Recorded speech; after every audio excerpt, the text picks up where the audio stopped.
विषय काय माहितीये का, ह्या कलियुगामध्ये आम्ही जगत असताना, वागत असताना त्या कलियुगाचा स्पर्श आम्हाला होऊ नये यासाठी दक्षता आम्ही घेतली पाहिजे. त्याचा स्पर्श आम्हाला होऊ नये. आमच्याकडे जर लोभ असेल आणि आम्ही जर तो लोभ घेऊन जर कार्यक्रम करत असू, आता जे काही असेल ते प्रसाद म्हणून स्वीकारावं, निघून जावं, अपेक्षा नाही. पण 5-5, 7-7 हजार रुपये मिळतील तरच आम्ही येऊ.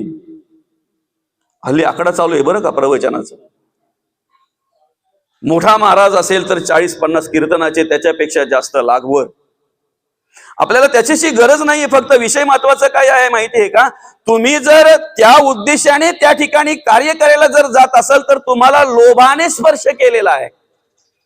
तुम्हाला तुमच्याकडे आशा, आसक्ती निर्माण झालेली आहे, लोभ निर्माण झालेला आहे, ती वासना तुम्हाला स्पर्श करते आहे. मग तुम्हाला जर त्या वासनेने स्पर्श केलेला आहे, तुम्हाला जर त्या विषयाने स्पर्श केलेला आहे, तर ऐकणारे आमच्याकडे काय दृष्टीने पाहतील,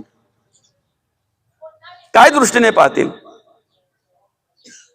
म्हणून महत्वाचं काय माहितीये का, महाराजाचा परमार्थ बघा, महाराजाचं ज्ञान बघा, त्याचा अभ्यास बघा, आणि सगळ्यात महत्वाचं त्याचं जगणं वागणं बघा. जगणं वागणं बघा. प्रवचन झाल्याबरोबर लगेच तंबाखू मळतो का, महत्वाचं आहे ना. हातातलं जर सुटत नसेल तर मनातलं काय सोडणार. तुम्हाला प्रश्न आहे माझा एक, तुम्ही मनातलं लवकर सोडू शकता का हातातलं. माणूस सहज काय सोडू शकतो, हातातलं का मनातलं.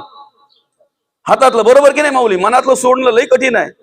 तुमच्या हातामध्ये जे आहे ते जर तुम्हाला सुटत नसेल तर मनातलं सोडलं असेल असं गृहीत धरावं का आम्ही.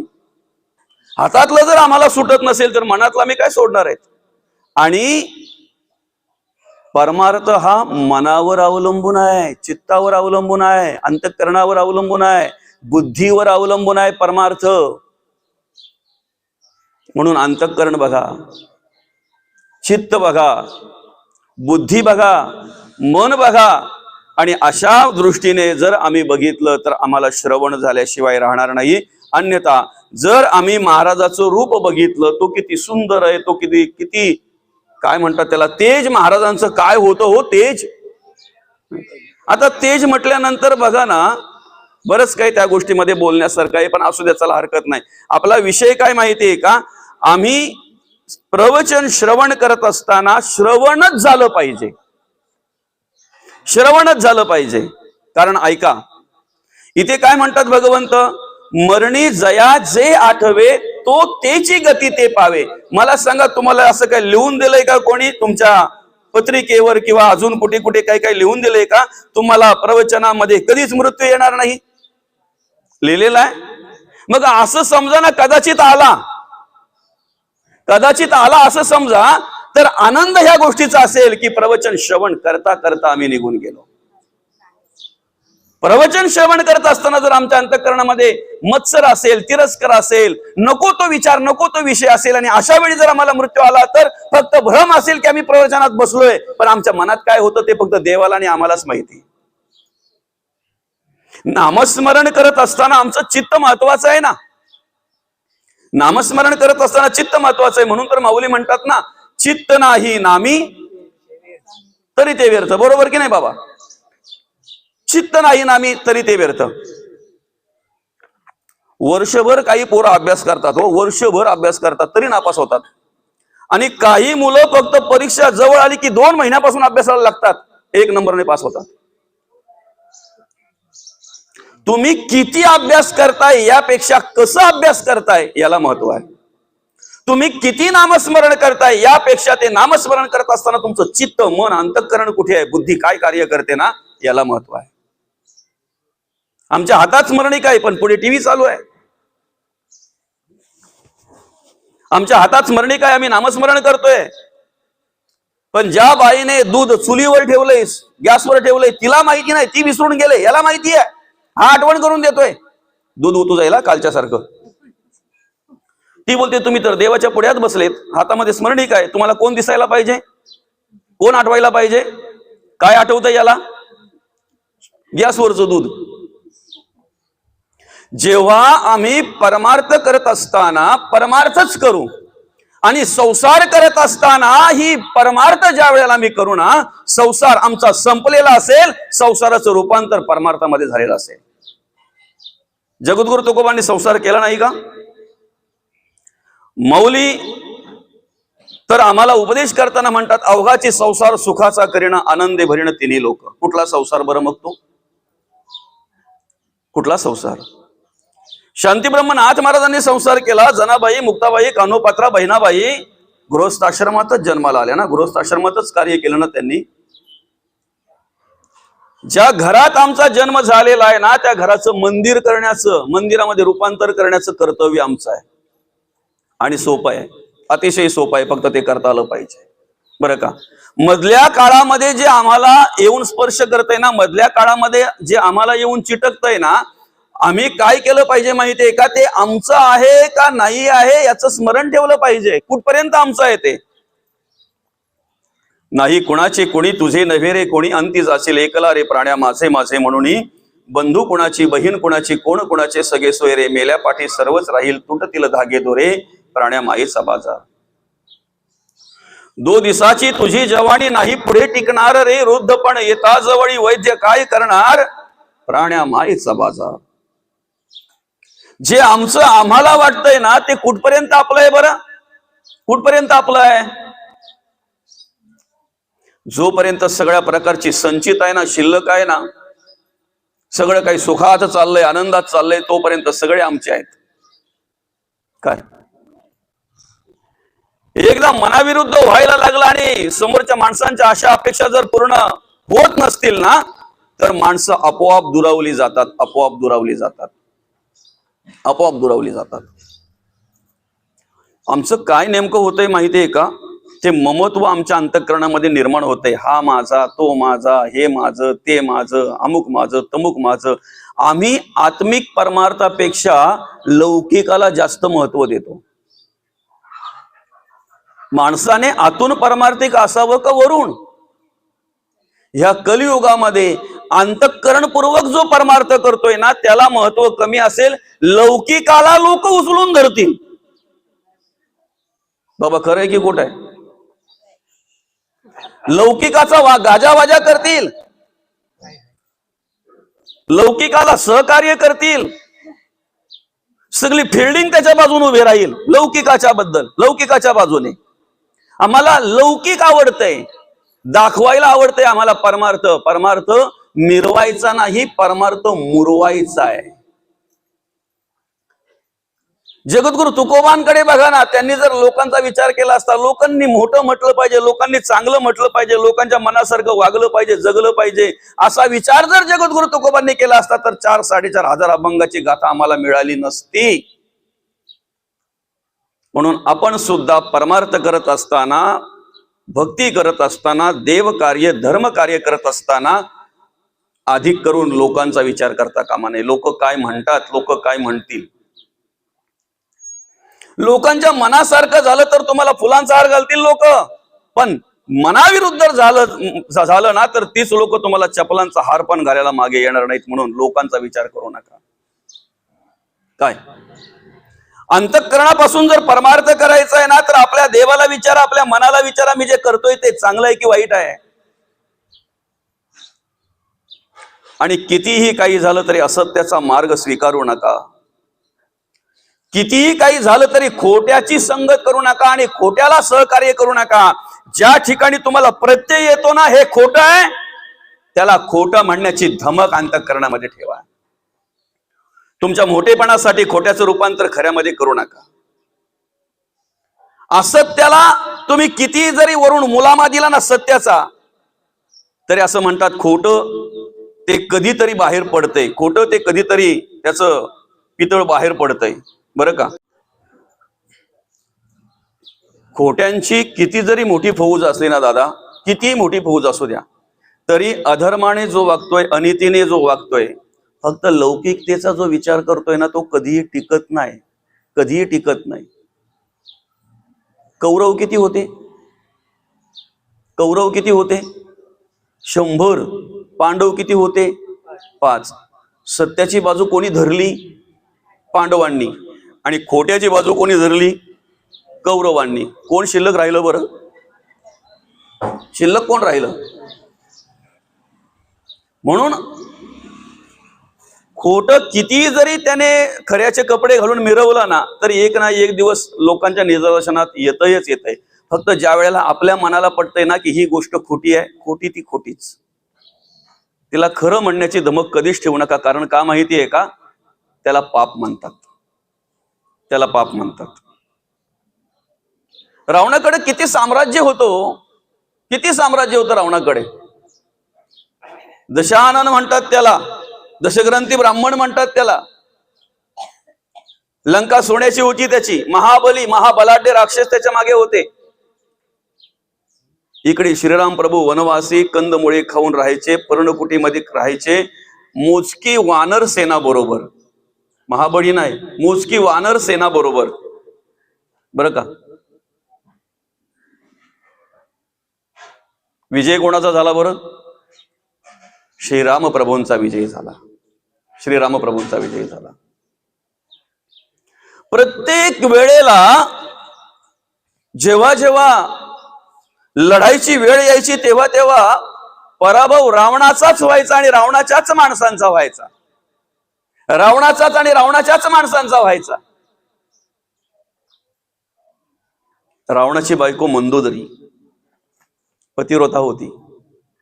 पतिव्रतेमध्ये नाव आहे तिचं. म्हणजे रावणाची बायको सुद्धा पतिव्रता असू शकते. असू शकते नाही, होती. मंदोदरी, मंद उदरी. नाव तिचं काय? मंद उदरी. प्रत्येक वेळेला विचार करायची. आता तिच्या भाषेत सांगायचं म्हटल्यानंतर तिला काही माहिती नव्हतं, म्हणून ती मनामध्ये यायचा, हा राम आहे तरी कोण? माझ्या नवऱ्याकडे एवढं बल आहे, एवढं सामर्थ्य आहे, महाबलाढ्य राक्षस आहेत, 101 आहेत, दशानन आहे, दशग्रंथी ब्राह्मण आहे, लंका सोन्याची आहे, सगळ्या प्रकारचं साम्राज्य उभं आहे, सगळं काही आहे, काय कमी आहे सांगा ना. तरी पराभव होतो. आणि वनवासी आहेत म्हणे समोरचे, कंदमुळे खाऊन राहतायत म्हणे, पर्णकुटीमध्ये राहतायत, आणि वानर बरोबर आहेत, वानर सेना बरोबर आहे. विजय त्यांचा होतो. विचार कोण करते? मंदोदरी. रावणाचा वध जेव्हा झाला की नाही, त्यावेळेला त्या मायमाऊलीच्या अंतःकरणामध्ये एक विचार झाला की एकदा तरी रामाला भेटावं. कोण राम आहे तो बघावा. कोण राम आहे तो एकदा तरी भेटावं. कोण आहे तो बघावा ना, पाहावा ना. कारण हा विषय जो माझ्या अंतःकरणामध्ये जो विचार खदखदतोय ना, त्याचं उत्तर तोच देईल. एवढं सगळं साम्राज्य असून सुद्धा रावणाचा पराभव होतोय. आणि वनवासी असलेले ते श्रीराम, त्यांचा विजय होतोय. त्यांना भेटावंच लागेल, एकदा तरी भेटावं लागेल. आणि म्हणून काय झालं, ती माय माऊली बिचारी मंदोदरी श्रीराम प्रभूंच्या भेटीसाठी निघाली. विचारत विचारत विचारत विचारत आल्यानंतर श्रीराम प्रभू एका कातळावर बसले होते, एका दगडावर बसले होते. असा मोठा दगड होता, त्या दगडावर बसले होते. बरं का माऊली? पूर्वेच्या दिशेने सूर्य उगवलेला आहे. पश्चिमेच्या दिशेने तोंड करून बसलेले आहेत श्रीराम प्रभू. पूर्वीच्या दिशेने उगवलेला सूर्य, पश्चिमेच्या दिशेने तोंड करून बसलेले श्रीराम प्रभू, सावली समोर पडलेली आहे. बरं का? ध्यानस्थ बसलेले आहेत. पण तेवढ्यात ज्या वेळेला पूर्वेच्या दिशेने मंदोदरी आली, त्यावेळेला तिचं शरीराचं दर्शन होण्याच्या आधी, तिच्या देहाचं दर्शन होण्याच्या आधी श्रीराम प्रभूंना पहिले सावली दिसली. आणि सावली बघितल्यानंतर खात्री झाली श्रीराम प्रभूंची की सावली अशा प्रकारे दिसते, म्हणजेच कोणतरी महिला आहे, कोणतरी बाई आहे. आणि मागे वळून न पाहता त्या सावलीकडेच पाहून दोन्ही हात जोडले श्रीराम प्रभूंनी. ऐकताय ना? समोर दिसणाऱ्या सावलीकडेच पाहून दोन्ही हात जोडले श्रीराम प्रभूंनी. आणि तेवढ्यात मंदोदरी माता समोर आल्या. मायमाऊली समोर आली आणि समोर आल्याबरोबर तिनेही हात जोडले, डोळे भरून दर्शन घेतलं, चरणाचं दर्शन घेतलं. आणि तोंडातून पटकन शब्द निघाला, मिळालं माझं उत्तर. काही संभाषण झालं नाही हा, काही संभाषण झालं नाही हा, तोंडातून शब्द निघाला, मिळालं माझं उत्तर. श्रीराम प्रभू म्हणतात, काय काय त्यावेळेला मंदोदरी बोलतायत, त्या माता म्हणतायत,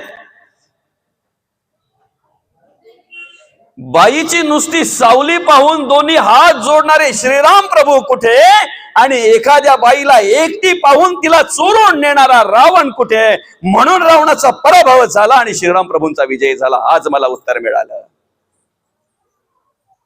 कितीही काही झालं तरी अधर्माकडे वळू नका, अधर्माला साथ देऊ नका, खोट्याला साथ देऊ नका.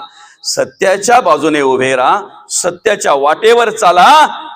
आपल्या जीवनामध्ये कार्य करत असताना सामर्थ्य देणारा पांडुरंग परमात्मा आहे. भगवंत आम्हाला सामर्थ्य देत असतो. जन्म झालेला आहे, मृत्यू ठरलेला आहे. मधल्या काळामध्ये सगळे विषय आम्हाला येऊन चिटकतात. हे माझं, ते माझं, अमुक माझं, तमुक माझं. कधीतरी एकांतात बसा, निवांत, आणि आपल्याच मनाला आपण विचारा, जे मी माझं माझं समजतोय ते खरंच माझं आहे का? आपलं मनच आपल्याला उत्तर देईल, बरं का? आपलं मनच आपल्याला उत्तर देईल. आम्हाला मध्यंतरी जे जे काही येऊन मिळतंय ना, त्याच्याविषयी आमच्या अंतःकरणामध्ये ममत्व निर्माण होतं. हे माझं आहे, ते माझं आहे. आणि एकदा ममत्व निर्माण झालं ना की मग सतत आम्हाला आठवण राहते ना त्याच गोष्टींची. अहो, तीर्थाला जाऊ नये, आम्ही कमी नामस्मरण करतो, फोनवर जास्त बोलतो घरच्यांशी. खरं तर तिथे आम्ही जास्त करून नामस्मरण केलं पाहिजे, देवाची आठवण झाली पाहिजे, देवाचं स्मरण झालं पाहिजे. जाऊ दे ना 7-8 दिवस असा समजा संसारिक नाहीच आहेत आम्ही. काय अमकं झालं का, तमकं झालं का, बाब्या जेवला का, बाला जेवला का, बाय आली का, वेळेवर आली का. बरं, मग शेजारी बसलेले असतात ते विचारतात, तुझं काय चाललंय का आल्यापासून, हे जेवलं का, ते जेवलं का. नाही ना, माझ्याशिवाय तो घासच घेत नाही. मी आश्चर्य करते की मी नसताना तो जेवला कसा. अरे काय विचार बघा. आणि ह्या सगळ्या गोष्टी आम्हाला ज्या स्पर्श करतात ना, त्यांची आठवण राहते. भगवंत काय म्हणतात, ज्याची तुम्हाला आता आठवण असते ना, शेवटच्या वेळेला तेच आठवणार आहे. कारण शेवटची वेळ कधी येणार आहे? आठवण करता करता शेवटची वेळ येईल. माहिती आपल्याला माहिती आपला मृत्यू कधी आहे. जन्मतारखा सगळ्यांना माहिती आहेत, मृत्यूची वेळ कोणालाही माहिती नाही, कोणालाही माहिती नाही. पण आहे हे तेवढंच सत्य आहे तेवढंच सत्य आहे. मी प्रत्येक वेगळ्या वेळेला सांगत असतो, प्रत्येक वेळेला, प्रत्येक प्रवचनातून जेव्हा तो विषय निघेल तेव्हा सांगत असतो. जेव्हा पण येईल ना, कधी पण, त्यावेळेला आपली तयारी पाहिजे, तयारी पाहिजे. कारण बघा, मृत्यू कोणालाच नको आहे. प्रामाणिकपणे अंतःकरणपूर्वक जर विचार केला तर सगळ्यात मोठी भीती जर माणसाच्या अंतःकरणामध्ये कुठली असेल तर मृत्यूची. पण ज्याला जीवनाचं रहस्य कळलं, ज्याला आयुष्याचं रहस्य कळलं ना, तो त्याची वाट पाहत असतो, तो त्याची वाट पाहत असतो. म्हणजे धर्म कार्य करत असताना, देव कार्य करत असताना, देवपूजा करत असताना, देवाचं नामस्मरण करत असताना जर आम्हाला या वयामध्ये जर येत असेल तरी आम्ही जायला तयार आहेत, बरं का? कारण उद्या माणसाच्या मनावर काय परिवर्तन होईल, काय परिणाम होईल, असे कित्येक परमार्थिक माणसं आज नको त्या वळणाला लागलेली मौली आपण पाहतोय. नको त्या ठिकाणी आकर्षित झालेले आम्ही पाहतोय, नको ते नाद लागलेले आम्ही पाहतोय, नको ते व्यसन जडलेले आम्ही पाहतोय. म्हणजे आजची जी आमची स्थिती आहे ना, धर्म कार्य करण्याची एक प्रेरणा, देव कार्य करण्याची एक प्रेरणा, ती शेवटपर्यंत राहीलच असं नाही. मग असताना जर जाणं झालं तर आमच्यासारखा भाग्यवान कोणीच नाही ना. आयुष्य किती असावं हे आमच्या हातात नाही आहे, पण कसं असावं हे 100% आमच्या हातात आहे. कसं असावं ते सुंदर करण्यासाठी, ते सुशोभित करण्यासाठी जर आम्ही प्रयत्न करतोय, त्या आयुष्यामध्ये देवाचं, देशाचं आणि धर्माचंच कार्य घडावं म्हणून जर आम्ही प्रयत्न करतोय, तर तेच कार्य करता करता जर आम्हाला शेवटचा या जगाचा निरोप घ्यायचा आला, तर खऱ्या अर्थानं त्या माणसाच्या, त्या साधकाच्या एवढा भाग्यवान कोण नाहीये. जरा संतांचा विचार करा, मग कळेल तुम्हाला आयुष्य माणसाला किती असावं. भगवान त्याने दिलंय ते आपल्याला स्वीकारायचं आहे, आनंद घ्यायचा आहे, त्या आयुष्याचा आनंद घ्यायचा आहे. पण आमच्या मनामध्ये, आमच्या पिंडामध्ये जर असं उदंड आयुष्य लाभावं, आम्ही 100 वर्षे जगावं असं जर कोणाच्या मनाला वाटत असेल ना, तर त्यांनी छत्रपती शिवाजी महाराज आठवा, त्याने जगद्गुरु तुकोबा आठवा, त्यांनी माऊली ज्ञानोबांना आठवा. खऱ्या अर्थानं संतांना त्यांनी आठवायला पाहिजे, संतांचं स्मरण त्यांनी करायला पाहिजे. 1608 ते 1650 अवघा 42 वर्षाचा कार्यकाल जगद्गुरु तुकोबांचा, बरं का.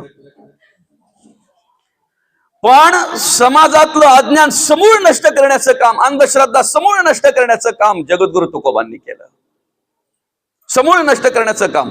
जातीभेद जर कोणी नष्ट केला असेल ना, तर तो पहिला जातीभेद नष्ट केला माऊली ज्ञानोबांनी, माऊलींनी. सगळ्यांना अधिकार दिला, सगळ्यांशी येते आहे अधिकार. पंढरीच्या लोकांनाही अभिमान, पाया पडती जन एकमेका. विष्णुमय जग वैष्णवांचा धर्म, भेदा भेद भ्रम अमंगळ. परमार्थ करत असताना जर अजून आम्हाला त्या गोष्टी जर स्पर्श करत असतील, तर गाथा आमच्या माथ्यात गेलीच नाही असं म्हणायला हरकत नाही. आम्ही गुलाम होतो एकेकाळी, एका प्रकारच्या माणसांचं, एक विशिष्ट प्रकारच्या माणसांचे गुलाम झालो होतो आम्ही. पण त्या गुलामीतून आम्हाला मुक्त करावं म्हणून जगद्गुरु तुकोबांनी समाजामध्ये प्रबोधन केलं, बरं का. गुलामीतून मुक्त व्हावं म्हणून जगद्गुरु तुकोबांनी आम्हाला प्रबोधन केलं. हाल अपेष्टा सहन केल्या, लोकांचं मार खाल्ला, मार जगद्गुरु तुकोबांनी. आजही जर आम्ही त्यांचेच गुलाम होत असू, आजही जर आम्ही त्यांचेच पाय दाबत असू, त्यांचेच पाय मळत असू, तर गाथा आम्हाला कळलीच नाही असं म्हणायला हरकत नाही. कळलीच नाही. ज्या दिवशी जगद्गुरु तुकोबा आणि गाथा आम्हाला कळेल ना, त्या दिवशी आमचं जगणं स्वतंत्र असेल. बाबा खरंय की खोटं आहे? स्वतंत्र असेल आमचं जगणं. आम्ही गाथेतील अभंग वाचून घराचे बाहेर पडू, आम्ही माऊलींचे ज्ञानेश्वरीतील 4 ओव्या वाचून घराच्या बाहेर पडू, आम्ही संतांचं वाङ्मय वाचून घराच्या बाहेर पडू, आम्ही पांडुरंग परमात्म्याचं नामस्मरण करून घराच्या बाहेर पडू. ज्या दिवशी आम्ही गाथा, गीता, भागवत आणि भगवंताचं नामस्मरण करून ज्या वेळेला घराच्या बाहेर पडू ना, तो प्रत्येक दिवस आमच्यासाठी शुभ असेल. पण अजूनही जर आम्हाला हे ते पाहून जर घराच्या बाहेर पडायला लागत असेल, कोणाला तरी विचारून जर घराच्या बाहेर पडायला लागत असेल, तर अजून आम्ही गुलाम आहोत, अजून आम्ही गुलाम आहोत. आणि ही गुलामी नष्ट करण्यासाठी जगद्गुरु तुकोबांनी कार्य केलं, म्हणून तर त्रास झाला ना. जगद्गुरु तुकोबांना त्रास काय नुसताच झाला का? अहो, एक एक अभंग जर आम्ही वाचला, एक एक अभंगाचा जर अभ्यास केला, तर प्रत्येक अभंग म्हणजे जगद्गुरु तुकोबांचं चरित्र आहे. जो अनुभव आला ना, चांगला बरा वाईट जे काही पाहायला मिळालं, घडलं ना, ते अभंगाच्या रूपाने जगद्गुरु तुकोबांनी लिहून ठेवलं. एक एक अभंग जर आम्ही वाचला तर आम्हाला कळतंय, बरं का. अजूनही जर आम्ही नको त्या, आता माऊली म्हणतायत योग याग विधी येणे नोहे, सोपा मार्ग दिलाय ना आम्हाला. देवाची द्वारी उभा क्षण भरी, तेणे मुक्ती 4ही साथी आल्या. एक मुक्ती नाही, सलोकता, समीपता, स्वरूपता आणि सायुज्यता 4ही मुक्ती साध्य होण्याचं सामर्थ्य नामस्मरणामध्ये आहे. फक्त काय करा रे? हरिमुखे म्हणा, हरिमुखे म्हणा, पुण्याची गणना कोण करे. आम्ही लौकिकतेमध्ये अडकल्यामुळे जे प्रॅक्टिकली करायला पाहिजे ते करत नाही, फक्त बोलून दाखवतोय. हरिमुखे म्हणा, हरिमुखे म्हणा. जेव्हा हरिपाठ झाल्यानंतर तो माणूस घरी जाऊन 1 तास नामस्मरण करेल ना, त्या दिवशी खऱ्या अर्थानं त्याला हरिपाठ कळला असं म्हणायला हरकत नाही. पण नामस्मरण करायला वेळ कुठे मिळतो? अहो, तो अभ्यास आहे, ते मार्गदर्शन आहे. ते मार्गदर्शन फक्त आम्ही बोलत बसलोय. ते मार्गदर्शन आम्ही तालासुरामध्ये बोलतोय. बोललं पाहिजे, आनंद आम्ही घेतला पाहिजे ना, का घेऊ नये? पण हे सगळं झाल्यानंतर जर आमच्या मुखातून हरी येतच नसेल, तर आम्हाला हरिपाठ कळला का? देवाच्या द्वारातून जर आम्ही भगवंताला पाहत नसू, देवाची द्वारी उभा क्षण भरी म्हणजे काय? डोळे हे भगवंताला पाहण्याचं द्वार आहे, कान हे भगवंताचं ऐकण्याचं द्वार आहे, मुख हे भगवंताचं गुणगान गाण्याचं द्वार आहे. नव्हे तर 83,99,999 योनी पार केल्यानंतर 84,00,000वी जी योनी आम्हाला नरदेह मिळालेला आहे ना, हा नरदेह म्हणजे 84,00,000 योनीतून मुक्त होण्याचं द्वार आहे. ज्याला खऱ्या अर्थानं परमार्थ करायचंय ना, भक्ती करायचंय ना, तो एकांत पाहतोय. कारण लौकिकतेमध्ये लोकांत जेवढी असतील तेवढी मजा, पण त्याला काय म्हणतात, तोही संसारच आहे, तोही संसारच आहे. जगद्गुरु तुकोबा भंडाऱ्याच्या डोंगरात जायचे का बरं? बोराड्यामध्ये जायचं, भामचंद्रामध्ये जायचं. आम्हाला आमच्या घरात राहून एकांत साधता आला पाहिजे, येतो ना. फक्त तेवढ्या पुरतं सगळं बाजूला ठेवा, विस्मरण झालं पाहिजे. आणि ज्या वेळेला आम्हाला नामस्मरण करताना, भक्ती करताना, देवपूजा करताना संसाराचा विसर पडेल ना, तेव्हा जेव्हा पाहिजे तेव्हा आम्ही त्या गोष्टी विसरू शकतो. वर्षभर अभ्यासच केला नाही ना, डायरेक्ट परीक्षेला जाऊन बसला, काय लिहिणार आहे पेपरमध्ये तो? आम्हाला अभ्यास करायचा आहे, आता अभ्यास चालू आहे आपला. बाबा गेले, बाबांच्या उत्तरकार्यांच्या निमित्तानं आपण या ठिकाणी प्रवचन सेवा आयोजित केलेली आहे. ही कोणासाठी आहे? बाबांसाठी कमी, आपल्यासाठी जास्त. जे राहिलेत त्यांच्यासाठी जास्त ना. त्यांच्या नावाने आज ज्ञानदान घडावं, अन्नदान घडावं, पिंडदान घडावं म्हणून आपण हे सगळे काही कार्य करत असतो. पण खऱ्या अर्थाने हे मार्गदर्शनाची गरज कोणाला आहे? आम्हाला गरज आहे, आम्हाला गरज आहे. आणि म्हणून मग आम्हाला कसं जगावं, कसं वागावं, म्हणून हे आम्ही श्रवण केलं पाहिजे. आम्ही एकांतात बसून विचार केला पाहिजे, जे आमचं वाटतंय, जे माझं वाटतंय, ते माझं कुठपर्यंत आहे. कोण कोणाचा पिता जगी, या माता ही कवणाची, कन्या पुत्र ही नसती आपली भार्या तर परक्याकडची.